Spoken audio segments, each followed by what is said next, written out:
So here we have the Vauxhall Astra SRI automatic on a 66 plate.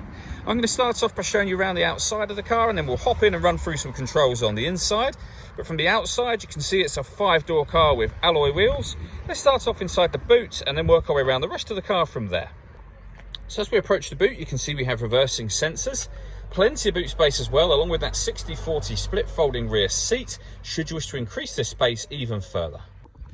Okay, so we're just going to work our way back round to the front of the car, and then we'll hop in and run through some controls on the inside.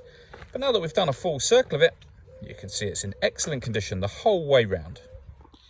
Just briefly before we climb in, I think it's well worth seeing the interior from this exterior point of view. There's plenty to run through on the dashboard, so let's hop in and we'll do that right now. Okay, now that we're inside the car, we're going to start with the dials. On the left-hand side, we have the rev counter, and on the right-hand side, the speedometer. In the middle, you have a digital readout for the speedometer. The information that's displayed in and around that section can be changed using buttons on the steering wheel. So you can change it for various bits of trip computer information.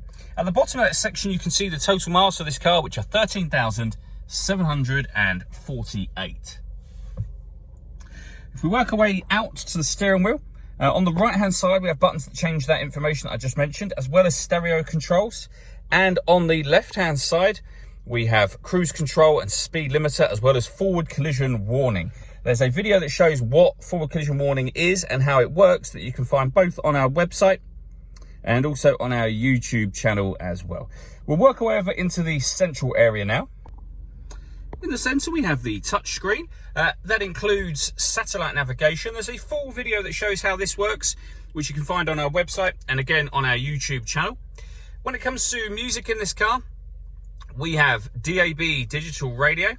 We've also got, if we hit that section there, you can actually see them changing. We have AM, FM and DAB radio. You can listen to your own music as well. Hit the media tab. Nothing is connected at the moment, but you can connect up a USB device. You can stream your music wirelessly via Bluetooth audio, and this car has Apple CarPlay as well. So plenty of ways to listen to your music in total. Working our way down, we have the air conditioning for the car. So you can determine the temperature with this dial, the fan speed with this one. When you're happy with those settings, this button turns the air conditioning off or back on again. You can determine where the air is directed just here. You can recirculate the air that's in the car. That's a great way of heating it up or cooling it down quickly depending on the temperature that you set. You can turn it off just as easily as you turned it on. We have the gear lever for the fully automatic gearbox. And then above that, you have these buttons here. So this one will turn off the parking sensors, which you've just heard me do there. You can turn off the traction control. You can turn on and off the lane departure warning system. Really clever safety feature. You can put the car into sport mode or take sport mode off.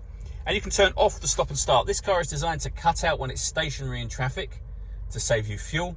That system is now turned off. All that leaves me to say is thank you for taking the time to watch this video. If you'd like to come and see the car in person and have a test drive, please feel free to call any of our MJA sites. We'd love to hear from you soon.